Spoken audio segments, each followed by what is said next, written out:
బంగారాన్ని విడిపించి ఆ రోజు ఆన్లైన్ రేటుకే మేము కొంటాం. Sharma gold company. నమస్తే, వెల్కమ్ టు సుమన్ టీవీ. నేను మీ ఆమ్ని.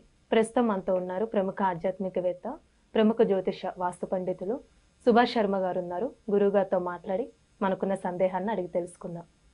నమస్కారం గురుగారు. గురుగారు, మనకి జూన్ 6వ తారీఖున పంచగ్రహ కూటమి ఉందంటున్నారండి.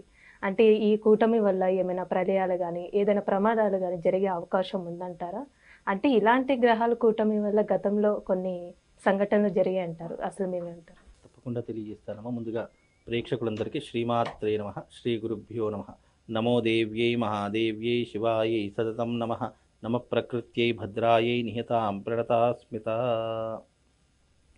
పంచగ్రహ కూటమి, 5 గ్రహాలు ఒకే కక్షలో తిరిగేటటువంటి దాన్ని పంచగ్రహ కూటమి అని అంటాం.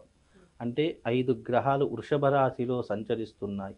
ఈ వృషభ రాశిలో సంచరించేటటువంటి ఈ గ్రహాలు ఏవైతే 5 ఉన్నాయో, చాలామందికి తెలియనటువంటి విషయం ఏంటి అంటే గనక, గ్రహాల యొక్క గమనము చేతనే మనిషి యొక్క స్థితిగతులు అనేటటువంటి నిర్ణయించబడతాయి.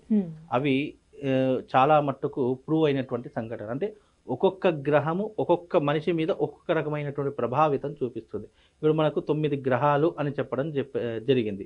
ఈ 9 గ్రహాలు మనిషి మీద ఏ విధమైనటువంటి ప్రభావాన్ని చూపిస్తాయి అని తెలిస్తే ఆ గ్రహాల యొక్క గమనము చేత ఎలాంటి సంఘటనలు జరిగేటటువంటి అంశాలు ఉన్నాయో తెలుస్తుంది. మొట్టమొదటిగా సూర్యగ్రహం. సూర్యుడు దేనికి కారకుడు అంటే ఆత్మకారకుడు అని చెప్పడం జరిగింది. అంటే సూర్యుడు ఆత్మకారకుడు అంటే అర్థం ఏంటి అంటే గనక, మనిషి యొక్క ప్రవర్తన శైలి కానివ్వండి, మనిషి యొక్క ఫలితం కానివ్వండి, కర్మ ఫలితం కానివ్వండి తెలియజేసేటటువంటిది సూర్యగ్రహము. ఆత్మకారకుడు అని అంటూ ఉంటాము. అలాగే చంద్రుడు ఉన్నాడు. చంద్రుడు దేనికి కారకుడు? మనక్కారకుడు అని చెప్పడం జరిగింది. అలాగే కుజుడు ఉన్నాడు. కుజుడు రోగకారకుడు, రుణకారకుడు అని చెప్పడం జరిగింది. అలాగే బుధుడు ఉన్నాడు, బుద్ధికారకుడు అని చెప్పడం జరిగింది. అలాగే బృహస్పతి సంతానకారకుడు ప్లస్ ప్రాపంచికంలో జరిగేటటువంటి ఆర్థిక లావాదేవీలకు కారకుడు ఎవరు అంటే బృహస్పతి అని చెప్పడం జరిగింది. శుక్రుడు కరత్రకారకుడు, శని ప్రాణకారకుడు అని చెప్పడం జరిగింది. మిగతా 2 రాహుకేతు గ్రహాలు 2 కూడా ఛాయాగ్రహాలు. వాటికి స్వబలం లేదు. అవి ఏ గ్రహంతో కలిసి ఉంటే ఆ గ్రహ బలం యొక్క ఫలితాలని అందజేస్తూ ఉంటుంది. కనుక మనిషి యొక్క ఫలితాలు కూడా ఇదే రకంగా ఉంటాయి. మనిషికి ఆరోగ్యం కావాలి, డబ్బు కావాలి, వివాహం కావాలి, సంతానం కావాలి, జీవితంలో ఉన్నతమైనటువంటి పదవులు అనుభవించాలి. మరి ఇవన్నీ అనుభవించేటటువంటి కారకత్వాలు ఎక్కడున్నాయి? గ్రహాల యొక్క గమనం చేతనే ఈ యొక్క గ్రహ కారకత్వాలు ఉన్నాయి. అంటే ఈ 5 గ్రహాలు పంచగ్రహ కూటమి అంటే అర్థం ఏంటి? 5 గ్రహాలు ఒకే కక్షలో తిరుగుతున్నాయి. అలా వచ్చినప్పుడు మనుషుల మీద గ్రహ ఫలితం ఎలా ఉంటుంది, అలాగే ప్రపంచం మీద ఎలా ఉంటుంది, దేశం మీద ఎలా ఉంటుంది అని అంశాన్ని తెలియజేసేటటువంటిదే ఈ పంచగ్రహ కూటమి. నిజానికి ప్రపంచంలో, దేశంలో ఎక్కడో ఒక దగ్గర ఏదో ఒక సమయంలో ఏదో ఒక విపత్తు జరుగుతూనే ఉంటుంది. విపత్తులు జరగకుండా ఎప్పుడూ కూడా రోజు ఆగదు. ఏదో చిన్నదో పెద్దదో లేదంటే మనకు తెలియకుండా ఎన్నో విపత్తులు జరుగుతూ ఉంటాయి. కానీ పంచగ్రహ కూటమి అనేటటువంటిది చాలా అరుదుగా వచ్చేటటువంటి సమయము. ఇవి ఎప్పుడు వచ్చేటటువంటి విధం కాదు. 5 గ్రహాలు ఒకే కక్షలో వస్తున్నాయంటే పంచగ్రహ కూటమి అంటాము. అష్టగ్రహ కూటమి అంటే 8 గ్రహాలు ఒకే స్థానంలో ఉండడం కూడా అష్టగ్రహ కూటమి. అది ఇంకా చాలా విపత్తులు తెచ్చేటటువంటిది. ఈ పంచగ్రహ కూటమి ద్వారా ప్రపంచంలో కానీ దేశంలో కానీ ఎలాంటి విపత్తులు వస్తాయని జ్యోతిష శాస్త్రం చెప్పింది అని అంటే గనక, ముఖ్యంగా అగ్ని ప్రమాదాలు, జల ప్రమాదాలు అంటే ఈ యొక్క సునామీ లాంటివి, అలాగే భూకంపాలు ఇలాంటివి వచ్చేటటువంటి అవకాశం ఎక్కువగా ఉంటుంది. ఇక చిన్నవి అంటే ఎలా ఉంటుంది అంటే గనక, అకాల మృత్యు సంభవించేటటువంటి అంటే అకాల మృత్యు అంటే ఏదన్నా చెప్పలేనటువంటి రోగంతో మృతి చెందడం కానివ్వండి, లేదా కరోనా వైరస్ ఎలాగైతే విజృంభించిందో అలాగే అంతు చిక్కనటువంటి వ్యాధులతో ప్రజలు మరణించడం కానీ ఇలాంటివి ఎక్కువగా జరిగేటటువంటి సంఘటన. అలాంటి సమస్యలు వచ్చే అవకాశం ఉందంటారండి? అవకాశం ఉంది అని మాత్రమే చెప్పడం జ్యోతిష శాస్త్రం తప్ప ఇదే జరుగుతుంది, ఇది జరగకపోతే ఇక ఇది ఎంత అబద్ధము అనేటట్టు ఇవి జరిగే సూచనలు మాత్రమే ఉన్నాయి అని చెప్పేటటువంటిదే తప్ప ఇవి జరుగుతాయి, ఇవి ఎక్కడ జరుగుతాయి అని చెప్పడానికి కూడా ఆస్కారం ఉండదు. ఆయా సమయంలో పర్టికులర్ పొజిషన్లో అవి ఏదో ఒక సమయంలో ఏదో ఒక సందర్భంలో ఆయా ప్రాంతాలలో లేదా ఆయా దేశాలలో లేదంటే ప్రపంచవ్యాప్తంగా ఉన్నటువంటి ఖగోళం ఎప్పుడు తిరుగుతూ ఉంటుంది, ఒకే దగ్గర నిలబడి ఉండదు. ఆ తిరిగేటటువంటి కక్షలో అప్పుడు ఒక రకమైనటువంటి ఆకాశంలో పెనుమార్పులు సంభవిస్తాయి. అలాంటివి సంభవించినప్పుడు అది ఏ ప్రదేశంలో సంభవిస్తుంది అనేటటువంటి డిసైడ్ చేయాల్సింది నేచర్, మనం కాదు. నేచర్ విల్ బి డిసైడ్, అది ఎప్పుడు డిసైడ్ అయిపోయినటువంటి మ్యాటర్.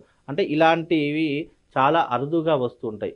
ఇప్పుడు పంచగ్రహం మళ్ళీ ఇది పూర్వం ఎప్పుడు వచ్చింది, 12 సంవత్సరాలు 13 సంవత్సరాల క్రితం నాడు వచ్చినటువంటిది పంచగ్రహం. సేమ్ ఇదే పంచగ్రహ కూటమి, ఇదే రకమైనటువంటి విధానం. అప్పట్లో ఎన్నో రకాలైనటువంటి విపత్తులకు దారి తీయడం జరిగింది. అలాగే ఈ సమయంలో కూడా పంచగ్రహ కూటమి ఏర్పడింది కాబట్టి దీని ద్వారా విపత్తులు జరిగే అవకాశము సూచనలు ఉంది అని మాత్రమే చెప్తాము తప్ప ఇది ఖచ్చితంగా జరుగుతుంది, జరగకపోతే ఏంటి అని బెట్టింగ్లు మాత్రం కాసుకోకండి. ఎందుకంటే ఇప్పుడు ఇదంతా కూడా ఎలా మారిపోయిందంటే టీవీలో ఏదో చూస్తారు, ఏదో అనుకుంటారు, వాళ్ళు ఏదో ఆలోచనలు చేసుకొని అనవసరంగా ఒక హెలిజినేషన్లో ఒక భయపడే విధంగా ఇచ్చేస్తారు. మన భారతదేశంలో అయితే అన్ని సంచలనాలు అయితే జరిగే అవకాశాలు లేవు. అవి వేరే ఇతర దేశాలలో జరిగేటటువంటి అవకాశం మాత్రమే ఉంటుంది. బికాజ్ ఎందుకు మన దేశంలో విపత్తులు రావు అని అంటే గనక భారతదేశం ఈజ్ కర్మభూమి, యోగ భూమి, పుణ్యభూమి. భారతదేశము ఈజ్ ఏ డివోషనల్, అంటే ఎప్పుడూ కూడా సనాతన ధర్మాన్ని ఆచరించేటటువంటి భూమి ఏదైనా ఉందంటే అది భరత భూమి ఒక్కటే. కనుక ఈ భరత భూమిలో వచ్చిన మనకు దీనిని తొలగించేటటువంటి శక్తి సామర్థ్యాలు ఎన్నో రకంగా భగవంతుడు మనకు అందించాడు. ఇలాంటి పంచగ్రహ కూటమి ఏర్పడినప్పుడు భూమి మీద అక్కడక్కడ కొన్ని రకాలైనటువంటి ప్రమాదాలు జరిగే సూచనలు మాత్రం కనిపిస్తాయి తప్ప అందులో ఎక్కువగా మనం భయపడాల్సిందో ఆందోళన చెందాల్సిన అవసరం మాత్రం ఎలాంటిది లేదు. అంటే ఈ పంచగ్రహ కూటమి వల్ల అండి కొన్ని రాశుల వారికి బాగుందంటున్నారు, కొన్ని రాశుల వారికి సరిగ్గా లేదంటున్నారు. సో దాని గురించి కూడా తెలియచేయండి. అయితే ఇక్కడ ఉన్నటువంటి విధంగా చూసుకుంటే గనక మనిషి మీద ప్రభావితం చూపించేటటువంటి 9 గ్రహాలు ఎప్పుడూ కూడా ఏ సంవత్సరం అయినా తీసుకోండి 5 గ్రహాలు శుభస్థానాన్ని సూచిస్తాయి, 7 గ్రహాలు పాపాన్ని, కష్టాన్ని, నష్టాన్ని కలిగిస్తాయి.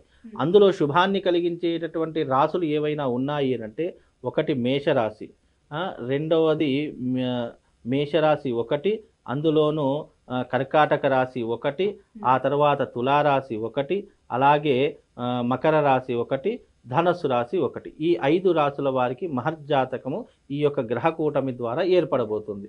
మిగతా 7 గ్రహాలు ఏవైతే ఉన్నాయో అవి తీవ్రమైనటువంటి నష్టాన్ని చేకూర్చేటటువంటి అవకాశం ఎక్కువగా ఉండేటటువంటి అవకాశం ఉంటుంది. కనుక నష్టము అంటే ఇక్కడ అర్థం ఏంటి అంటే గనక మానవుడు పడుతున్నటువంటి ఏవైతే మానవుడు అనుభవిస్తున్నటువంటి సుఖభోగాలు ఉన్నాయో, మానవుడు ఏవైతే కావాలి అని అనుకుంటున్నాడో అలాంటి విషయాలలో వీళ్ళకు సుఖ దుఃఖాలు కష్ట నష్టాలు ఏర్పడతాయి. కానీ అంతకు మించి వీళ్ళకు నష్టం అంటే అదేదో ప్రాణ నష్టమో లేదంటే ఇంకా తీరనటువంటి ఏదైనా లోటో అనేటటువంటి విషయం గురించి భయపడకండి.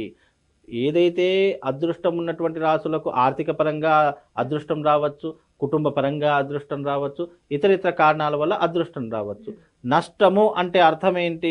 కుటుంబ పరంగా నష్టపోవడము, వ్యాపార పరంగా నష్టపోవడము, ఆర్థిక పరంగా నష్టపోవడము, ఇలాంటివి మానవుడు అనుభవించే సుఖ దుఃఖాలలో ఏదో ఒక నష్టం అనేటటువంటి జరిగే అవకాశం ఉంది అని మాత్రమే చెప్పవచ్చు. కానీ పర్టికులర్గా నువ్వు ఈ రకమైనటువంటి విధానం వచ్చేసింది కానీ నీ జీవితం అయిపోయినట్టే అనేటటువంటి భయాందోళనలు సూచనలు అవసరం లేదు.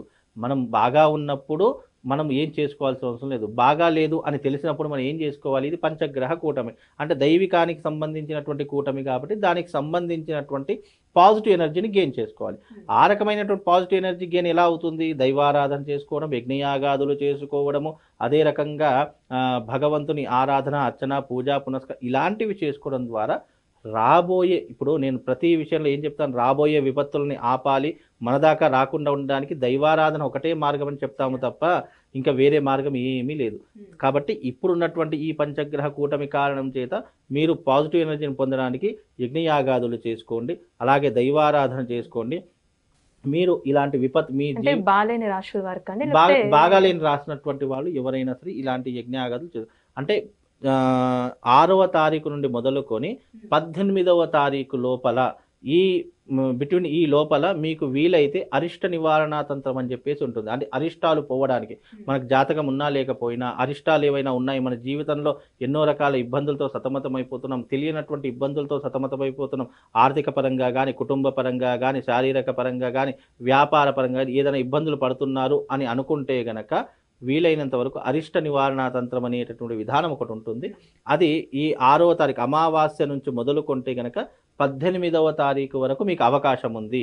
ఈ లోపల వీలున్నటువంటి వాళ్ళు మీ రాసులను చూసుకొని మీరు ఈ యొక్క యాగం చేసుకోండి. దాని ద్వారా అరిష్టములు తొలగిపోయేటటువంటి అంశము మీ జీవితంలో ఏర్పడుతుందమ్మా. చాలా చక్కగా తెలియజేశారు గురుగారు. ధన్యవాదాలండి. శ్రీమాత.